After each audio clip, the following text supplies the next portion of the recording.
Tabii ki yüzümde bir gülücükle çekiyorum. Keşke yüzümü görebilseniz. Ağzım kulaklarıma varmış şekilde hissettim. Şu an çiçeklerim böyle sıra sıra dizim dizim açmış. Demek ki sonbaharı bekliyorlarmış. Bak bamyelerim de hala oluyor. Günaydın, günaydın, mutlu sabahlar. Hayırlı günler, hayırlı öğleden sonralar, hayırlı akşamlar. Hangi vakitte izliyorsanız bir tanelerim, nasılsınız? İyi misiniz? Böyle serin rüzgarlı bir Adana sabahından şöyle yatağı göstererek yatağımız bile dağıldı. Bir uykudan bulutlarla uyandım. Nerede o bulutlar? Simsiyah.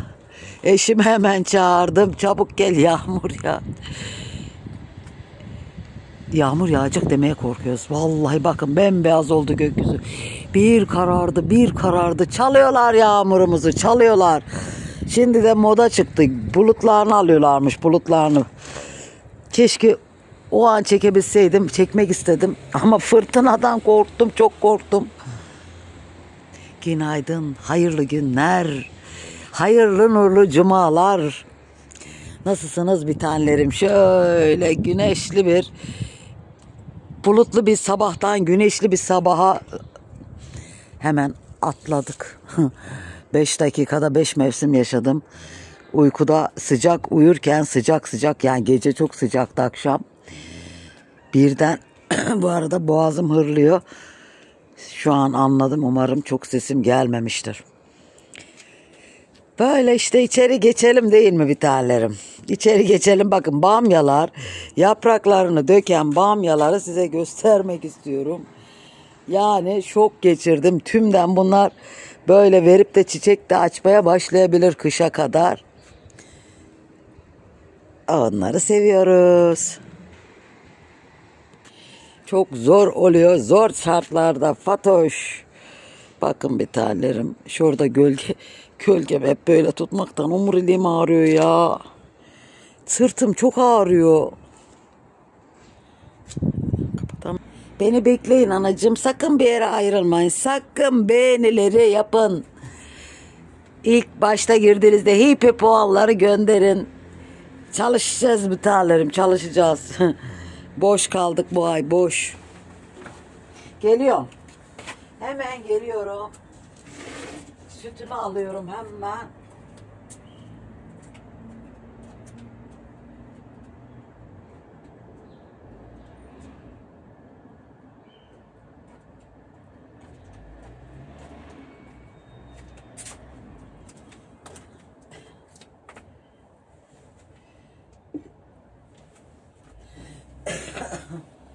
Bitmeyen gıcık, bu gıcık için 2 gün ameliyat alamadılar.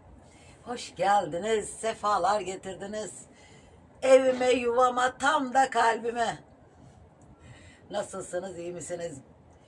Günümü güzelleştirdiniz. Birlikte çok iyiyiz, birlikte mutluyuz. Tüm sevenlerime, tüm sevdiklerime, tüm can aileme kucak dolusu selamlar. Nasılsınız gençler? Genç kalanlar, kalbi her zaman 18 olanlar.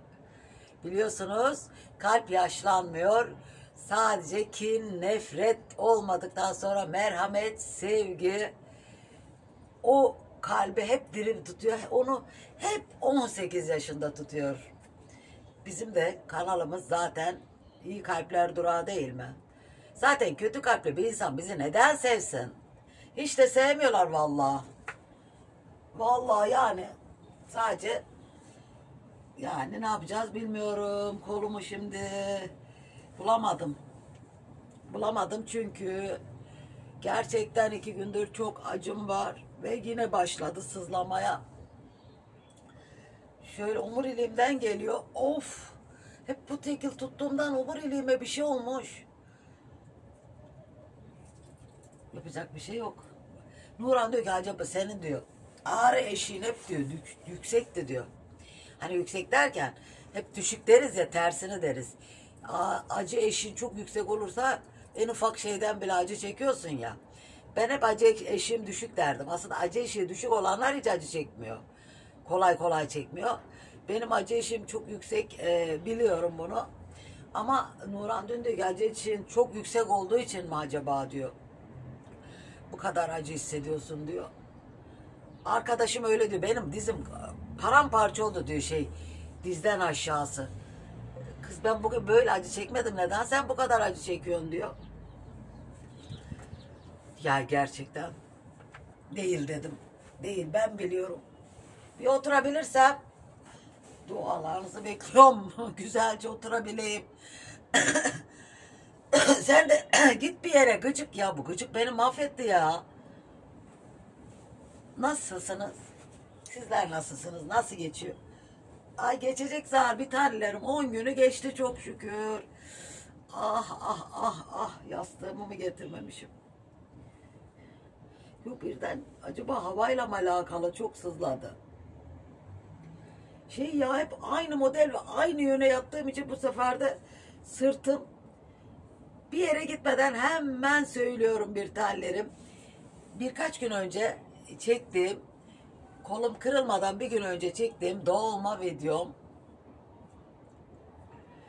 7000 küsür izlenmişti. Daha da hızla gidiyordu. Bu arada o videomu tekrardan herkes izleyebilir mi? Beğenip paylaşabilir mi? O zamanki gibi olmayacak ama bazen keşfete düşüyor işte. Tam da düşmüştü. Ben de çok yorgunum biliyorsunuz. Çok acım var mesela. Bazen videoların açıyorum, yorumlara bakıyorum ya da istatistiklere bakıyorum. Şöyle neyse telefona bakarken ilaçlar da birazcık uyku veriyor yani, ve herhalde değil, bazen ayakta uyuduğumda oluyor, uyukladım. Böyle bakarken istatistiklere dalmışım böyle. Tam böyle düşecektim. Elimi böyle yapınca bir şey silindi dedi. Ne silindi, ne silindi? Allah'ım ne silindi diyorum ya. İnşallah iyi bir videom silinmemiştir. Ya izlenen bir videom silinmemiştir dedim. Ay Nuran diyorum. Nuran kız bak bir şey silindi diyorum. Kız bak hangi video silindi? Hadi az o izlenen 1000 olanlar, 2000 olanlar silinsin hadi, ne olacak, 50-60 lira bir para veriyor. Ay çok üzüldüm kız. 7000 küsür izlenen ve hala hızla izleniyordu böyle. Yüksekti yani, her an 100 falan izleyen vardı her saat başı. Sen dolma videosunu sil. O izlenme gitti, geri yükleme de yok. Hani emin misin de bir şey sor. Elin kazayla kimsenin değmiyor zar kız. Kız o da benim başım. Ay çok üzüldüm ya. Yani tek izlenen videom bu ay oydu. Hani 300-500 anca ondan gelecek. Hadi öbürlerinden de 10, 20, 50, 60 derken 2000 belki olacaktı. Bir kedi mamamızın parası çıksın dedik. O da gitti ya. Çok üzüldüm. Sonra ne yapayım dedim. Bunda da bir var hayır dedim ama yani bu da bir şeylik oluyor. Saflık mı diyeyim, aptallık mı diyeyim. Yani anlayın bak, anlayın, bir şey daha diyeceğim. Yani neden bu kadar kafam böyle anlamadım. Tabii ki antibiyotik, 1000'lik antibiyotiği günde 2 tane içersen 2000'lik antibiyotik içiyorum. Beni sersem sumak etti. Neyse dün sonunu içtim, bitti. Abav bir tanelerim. Sütümüzü de içelim, kemiklerimize faydası olsun. Et suyumu daha içmedim. Kemik suyumu daha içmedim.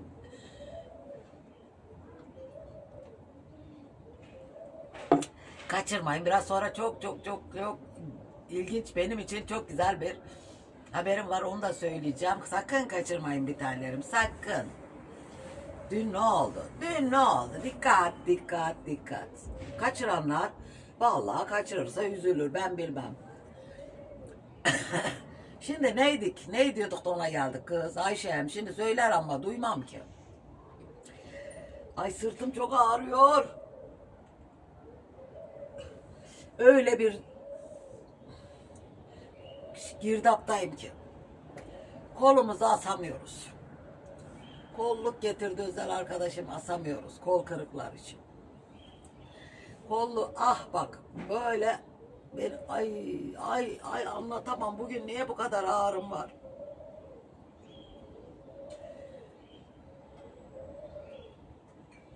Ay çok ağrıyor gerçekten. Uf. Sohbet ettirmeyecek kız. Herhalde buz koyacağız gene. 2 gündür çok fazla ağrım vardı işte. Hiçbir şey de çekemedim. Oturup bir sohbet bile edemedim sizle. Anca buzla çözümünü bulduk. Buzla 1-2 saat buz tutuyorum. Alttan, üstten, yandan derken ağrısı o zaman geçiyor. Buz çok fayda gördüm buzdan yani. Hiç hoşuma gitmedi.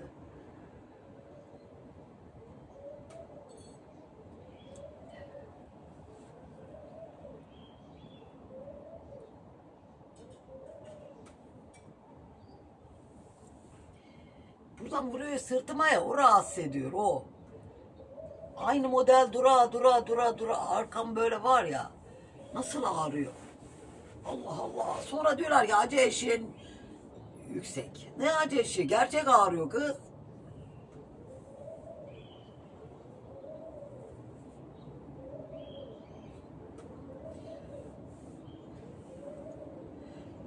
Ağrı kesicini erken alacağız bugün.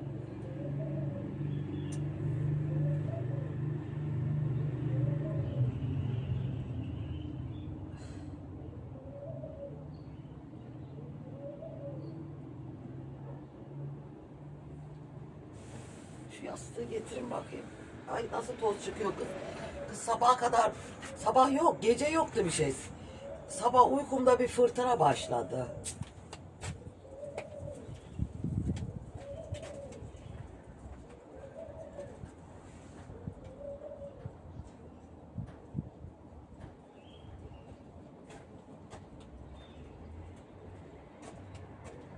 Bak, yürüdüm mü rahatım. Yürürken bir şey yok, oturunca.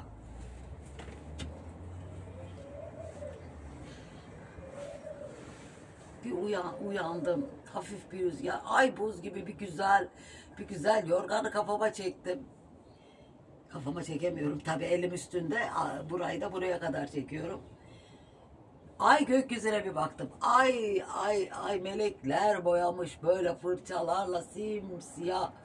Ama nasıl böyle dalga kömür siyahı. Ama araları da böyle ışıltılı. Tek simsiyah değil. Mutlu oldum birazcık, böyle etrafıma bakayım derken fırtına hızlandı. Bütün bulutları aldı gitti. Vallahi ben bu yaşıma geldim, ilk defa duydum bulutlarımızı da çalıyorlarmış. Ya çaldıkları belli, hanım hava kararıyor. Ah, çok güzel oldu. Oh, oh. Bu arada dün kim geldi? Dikkat. Canım takipçim, ailem, can ablam, canım öğretmenim, edebiyat öğretmenim, canım Müşerref ablacığım, İstanbul'dan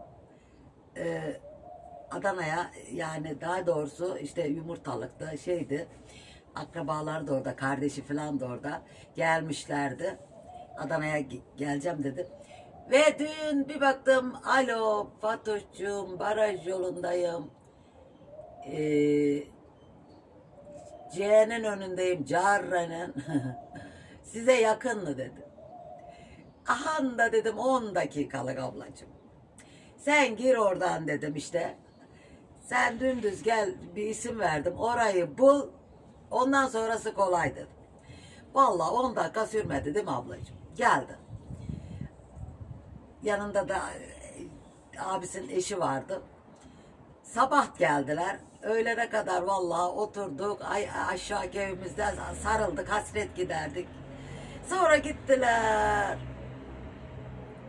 2 saat mi kaldın? 2 saat kaldın ablacığım. Müşerref ablam daha önce de gelmişti ama o zaman baraj yolunda buluştuk. Şeyde buluşmuştuk, kebapçıda. Kebap yemiştik. Kebap, sonra ertesi gün yine buluşalım dedi. Artık ertesi gün müydü? Birkaç gün sonra mıydı? O zaman da ben durur muyum? Bumbar yemiştim.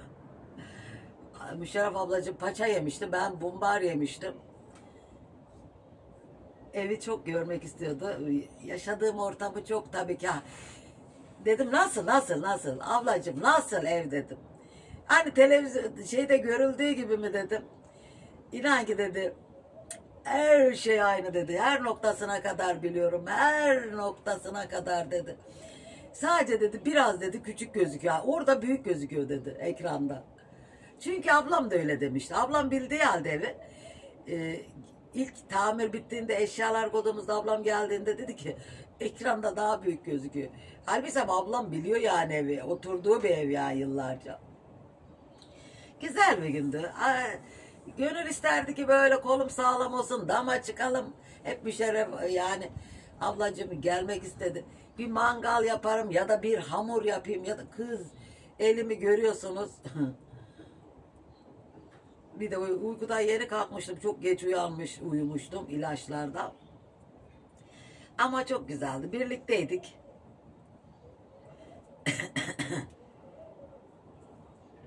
Unutulmaz değil mi ablacığım? Vallahi billahi.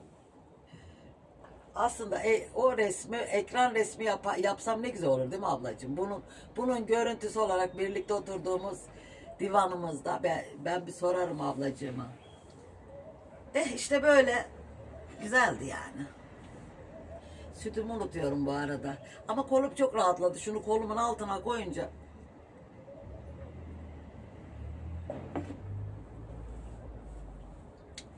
Ablacığım terler içinde kalmış böyle. Adana'nın dedim geldin Eylül'ün sonunda da kanlı sıcağını yaşadın mı dedim ya. Sen marketlerden alışveriş yap. O ağırlıklarla gezin bir de. Canım ablam. Yani gezmiş, market aramış, kasap aramış. Dedim neden yaptın sıcak sıcak Adana sıcak yani yandı ya. Ben de dedim ki o zaman bu ortamı gel yaşayalım. Hortumu açtım evin önüne. Elini yüzünü ayağını yıkadım. Dedim unutmazsın ben buraları yıkarken. Güzeldi ya. Uf. Çünkü ablacığım da Adanalı olduğu için hep böyle ilk karşısına çıktığımda böyle hep söyler. Hep böyle ilk karşıma çıktığında incir koparttın ağzına attın diyor. Ay yeme onu yeme canım dedim diyor. Öyle gördüm diyor. O günden sonra çok yabancı kanal izlerim. Çok şeyler izlerim. Bütün yabancı belgesel veya yabancı ülkelerde yapılan şeyler izlerim. Ama seni gördüm o günden sonra hiçbir şey aynı olmadı dedim. Güzel insanlar, canım ailem biliyorum. Sizleri biliyorum. O duygu bana da geçtiğinde hiç gitmiyorsunuz kalbimden. İşte ben de tam da bunu istiyorum. Sadece beni sevin. Başkasını da sevin ama beni en çok sevin. Ben bir ikizler burcuyum. Sevgi arsızıyım ve çok da severim. Sevgiden başka kalbimizde kine, nefrete, ne bileyim başka ne var kız? Ne duygular var? Bilmiyorum. Sadece merhamet ve sevgi. Yeter değil mi? Kalbimizi hep diri tutsun, hep genç tutsun, hep 18 yaşında tutsun. Ay inşallah bunun da şarjı bitip ben böyle konuşurmuşum burada. Fatoş buradan böyle lav konuşurmuş. O da bitermiş. Komşular beni dinlermiş.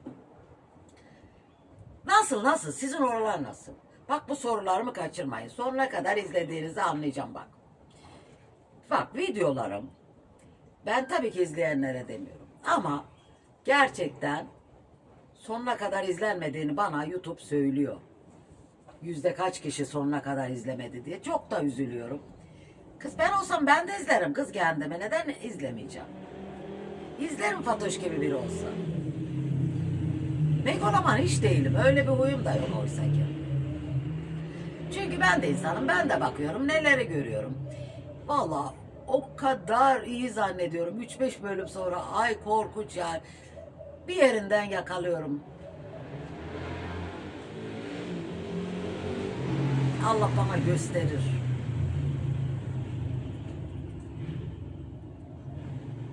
Altına giriyorum. Ay ne tatlıcınız, ne merhametlisiniz, ne. Görüyorum orada ufacık bir mesela köy gibi bir ortamda kedi saatlerce miyavlıyor, saatlerce yemek yiyorlar, kebap yiyorlar veya bir şey yiyorlar işte. Benim gözümden kaçmaz. Bir tane bir tike atmıyorlar mesela. Çok bazı kanalları öyle bırakmıştım. Bakardım önce, ben de çok bakardım. Duran o ilk senesi okuldayken böyle sıkılırdım. Çok güzel yakalardım, hoşuma giderdi. Sonra insanların kalbindeki merhamet duygusu eksik olduğunda tüm iyilikler de yerle bir oluyor. O merhamet olacak. Olacak. Sadece iyi olmak yetmiyor değil mi hayatta? Ben iyi insanım, köşeme çekileyim, dışarıda çıkmayayım, gözüm görmesin, kötülükleri de görmesin, hainlikleri de görmesin deyip böyle olmuyor. İyi olmak yetmiyor. O merhamet duygusu o kalpten çıkacak. Çıkacak, saçılacak etrafa. Başkasının derdiyle dertlenmiyorsan, başka orada uzakta bir çocuk açlıktan ağlarken sen ağlamıyorsan, açlıktan hayvanlar yolda, susuzluktan, açlıktan o hayvanlar helak olduğunda senin kalbin acımıyorsa, ağlamıyorsan, iyiliğin hiçbir anlamı kalmıyor. İyi bir insan, sadece iyi bir insan, eksik insan. Merhamet duygusuyla birlikte güzel insan. Kötüleri saymıyor bile ha. Biz iyi insan, merhametli insan, güzel kalpli insanlardan bahsediyoruz. Başkasının dertleriyle dertlenmiyorsan, başka ocaklar tütmediğinde ondan acı çekmiyorsan, bir sela verildiğinde gözlerinden bir damla yaş gelmiyorsa bakalım neler yaşandı diye. Güzel bir şey ya merhamet. Vallahi çok, vallahi biz de bu yaş annecağızım derdi, canım anam nurlarda yat kuzum kuzum. Hiç bitmiyor. Annemin her gün bir lafı değil, 5 lafı değil, 10 laf aklımıza geliyor. Annem derdi biz de bu saçı değirmende ağartmadık derdi. Biz de bu saçı değirmende ağartmadık. Neler gördük neler gördük. Hep eskiden daha çok acı çekerdim. Derdim ki ya Allah'ım, sadece derdim yani. Konuşurken derdim ya böyle. Ya birazcık da, ya şu kadarcık da bencillik istiyordum ya. Ya çok yıpranıyorsun. Ben acık olsun ya derdim yani. Acık da şu kadar bencil olayım. Sonra tanımadık mı tanıdık, neler gördük değil mi? Hepiniz gördünüz. Hepiniz gördünüz. Hayatınızda en gördüğünüz bencil insanı anlatır mısınız? Birkaç da olabilir. Sonra düşündüm. Çok bencil insan da tanıdık. Ama baktım ki düşündüğümde ben yıpranıyorum, hani niye bencil değilim? Birazcık da bencil olsam daha mı mutlu olur, daha mı iyi olurum derken o bencil olan insanların sonlarını da gördüm yani. O kadar mutsuz ve huzursuz ve yani bencillik iyi bir şey değilmiş. Şu kadarcık istedik ama çok istemedim zaten. Asla onlar gibi olmak istemedim ama bazen de acıcık da bencil olayım ya dediğim olmadı mı? Oldu. Hiç bencilliğin B'si yok. En üzüldüğüm konu bu bazen. Vallahi gerçekten yok. Hayatımda hep ön sırada sevdiklerim vardır böyle. Ön sıramı böyle kaplamıştır. Sizler nasılsınız? Sizin duygu durumlarınızı da yazın canlarım. Ben de yani yazamıyorsam okuyorum. Bol bol okuyorum yani. Açıyorum telefonumu, karşıma koyuyorum şeye. Sıkılmıyorum böyle. Sizleri okuyorum. Tabii beğeni yorum yapamak zor ama ben artık çünkü telefonlarda şimdi yorum kısmında yapay zeka benim konuşmamı veriyor. Benim kelimelerimi bildiği için bana göre ayarlıyor, onları gönderiyorum. Cevapsız kalmasın diye, zaten benim cevaplarım onlar. 2 tane seçenek veriyor.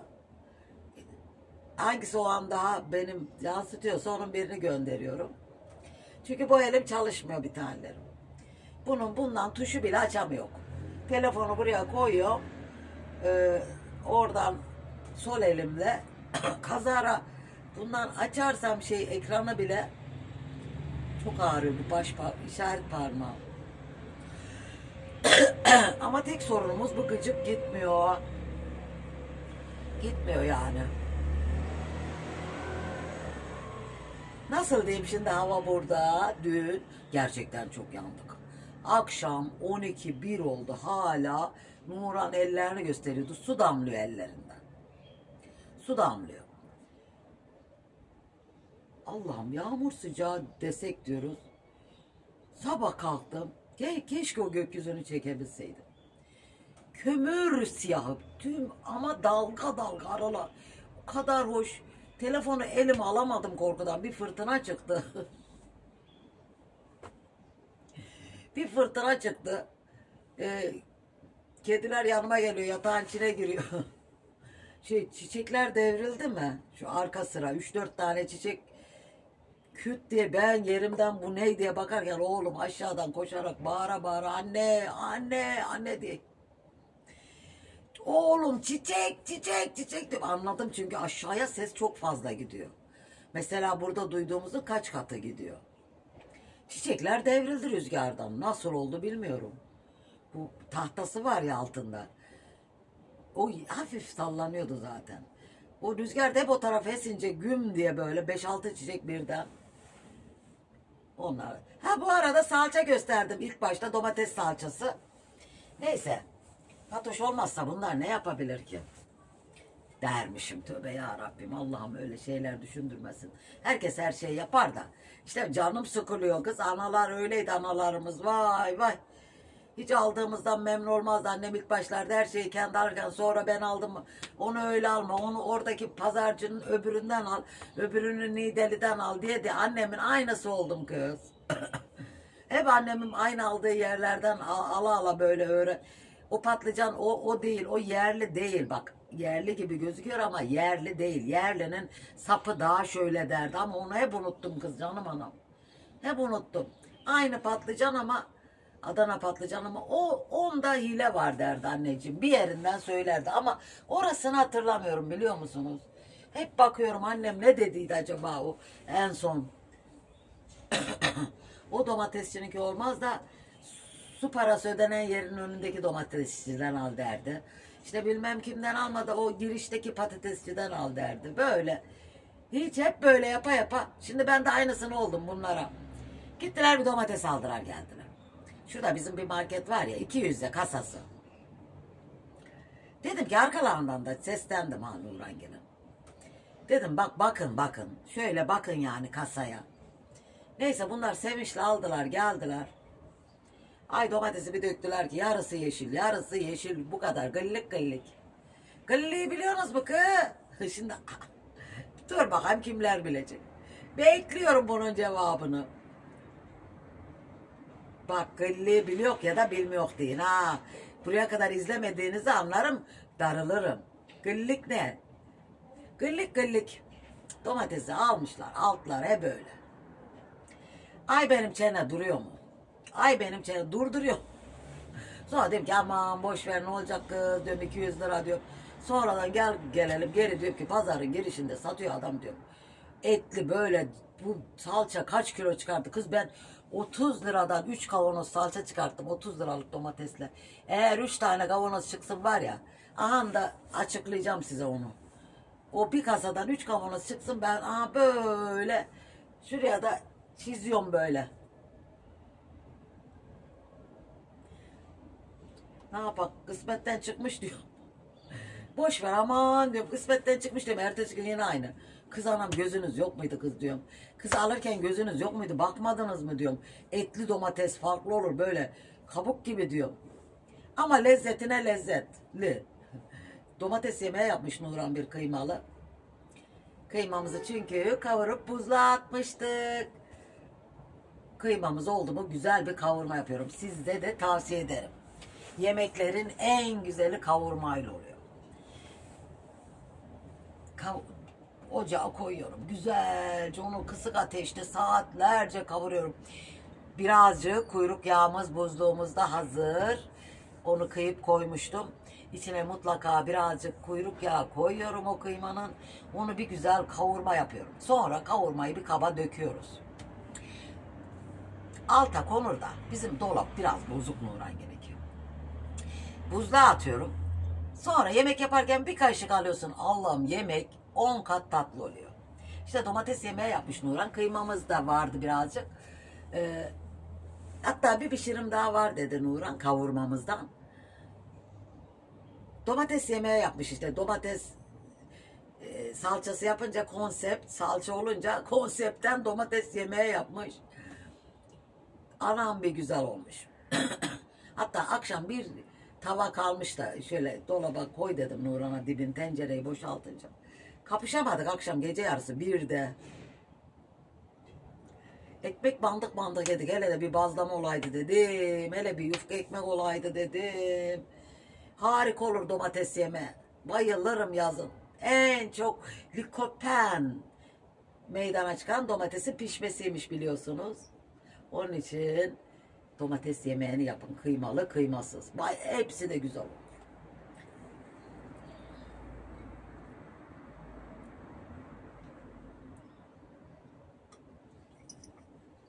Şifa olsun bir tanelerim. Kahve içmiyorum sabahları artık. Artık kemiklerimizi güçlendirici şeyler yapacağız. Kemik suyumu içmedim bak bugün daha. Sabah erken içiyordum. Çok yoğun, çok özlü. Acayip bir tadı var kız. Hani 7 saat mi 12 saat mi kaynattık bilmiyorum bir tanelerim. Bir özü çıkmış, bir özü çıkmış, bir özü çıkmış. Şimdi ben ne yapıyorum? Isıtıyorum. Hafif bir limon sıkıyorum. İçiyorum artık. Çok zor yoksa ilaç niyetine içiyorum. Allah şifa niyetine ya Rabbim, ya Rabbim. Allah'ım kimseye hasta olup da yatağa düşürme. Allah'ım kimseye dermansız dert verme. Allah'ım sağlık isteyene sağlık, huzur isteyene huzur, mutluluk isteyene mutluluk, eş isteyene eş, aş isteyene aş, evlat isteyene evlat ver. Hayırlı günler yüzü su hürmetine. Cumamızın yüzü su hürmetine. İyi kullarının yüzü su hürmetine. Duası kabul olanların yüzü su hürmetine. Rabbim kimseyi el açtırıp da böyle umutsuzca bekletmesin. Umut versin Allah'ım hepinize ya Rabbim ya Rabbim. Sağlıksız olmuyor. En başı sağlık. En başı vallahi yani. Bak saçımı yaptım diye o kadar mutluyum kız. Ne kadar zor biliyor musun? Bakın size göstereyim. Hayat o kadar zormuş ki Allah'ım kimseyi elden ayakta. Kız eskiler derdi kız. Aman aman her şeyi. Vallahi işte 40'ından sonra bir dank demeye başlıyor. Ana gitti mi de her şey orada kalıyor. Yeni bir şey başlıyor. Anne çok farklıymış. Annen varsa 50 yaşında da çocuksun, 55 yaşında da çocuksun, 10 yaşında da çocuksun. Anne gittiği an çocukluk dönemi kapandığını hissettim. Hep çocuk ruhluydum çünkü ben. Bilmiyordum. Hani insan tabii ki aklına geliyor. Çok hastalıklar geçirdi. Çok hasta oldu. Çok yoğun bakıma veya hastaneye yattığı oldu. Hani hep aklında bir yerinde var tabii ki. Bir şey olursa ne yaparım? Hani ama bu kadar olacağını bilmiyordum. Tabii ki üzüleceğim. Tabii ki yanacağım. Ama bu kadar acı vereceğine ki. Gerçekten bilmiyordum. Çünkü zaten yaşlı diyorsun, hasta diyorsun. Bir insan annesi kaç yaşında olsun, olursa olsun hep annesiymiş. Hep aynı acıyı veriyormuş.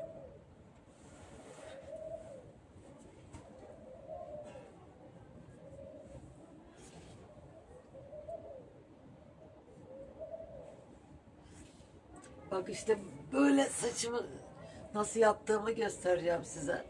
Saçlarım biliyorsunuz uzun böyle. İyi ki de kesmiştim. Tam birkaç gün önce kesmiştim. Biraz çok uzun dedi Nurhan. Şöyle bak. İple bağlayamıyorum. Kelebek toka kullanamam normalde. Şöyle doluyorum buradan. Böyle doluyorum. Bunu böyle yapıyorum. Nasıl yapacağız şimdi? Yapamıyoruz. Sadece bileğimi şuraya koyuyorum.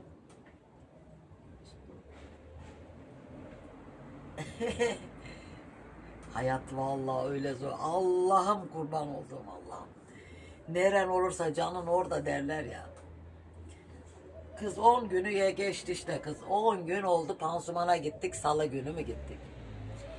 Salı günü gittik. Bugün çarşamba. Salı günü 10 mu? Salı, çarşamba, perşembe, cuma, cumartesi, pazar, pazartesi, salı, çarşamba, perşembe. Daha 11 mi kız? Salı 10 zannettim ben.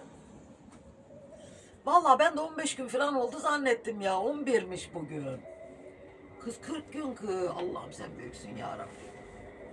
Ya Resulullah.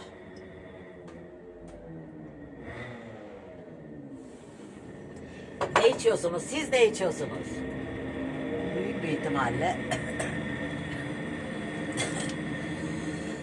çay saatine denk gelir diye düşünüyorum. Çay elinizde olur. Kahve. Kahvaltısını yapmış kahve içenler olabilir. Bu arada aynı bluzu giymek zorundayım. Bunun kolu çok geniş. Anca bundan giyiyor. Birkaç tane daha var. Aynı bluzlar giyebiliyorum. Yıkanıp kol çivilere takılıyor yoksa. Tabii ki bez sarıyorum. Yatarken ve gün içinde. Kediler de olduğu için olur ya, yanıma gelirler, bir şey olur, çivisi var bunun. Şöyle bakacağım bir tanelerim. Ne kadar oldu? Göremiyorum kız nerede kız o? Ha, yeter bayağı olmuş. Şöyle yakından göstermemi ister misiniz? Kimse istemez tabi ama işin ciddiyeti çok fazla. Tam da benim saatim. Çiçekler açmış, böcekler ötmüş, kuşlar ötüyor, kumrular. Duyuyor musunuz? Kumru sesi sevenler. Kumru sesini de tüm hemşerilerime gönderiyorum. Bilmiyorum her yerde kumru var mı? Sadece ay dinleyin ya. Vallahi işte ben de bu güzellikleri seyredip mutlu oluyorum. Rabbimize bin şükür. Hiç olmazsa damına çıkıyorsun. Aha, bu pembişi öpmek istiyorum. Öpüyorum ben onları çünkü. Çünkü ben onları öpüyorum. Ya işte bura devrildi kız. Bak altlığı bile çıktı oranın. Görüyor musunuz şurada? Şura 1, 2, 3, 4, 5 tanesi devrildi anam kız. Çok güzel bir hava.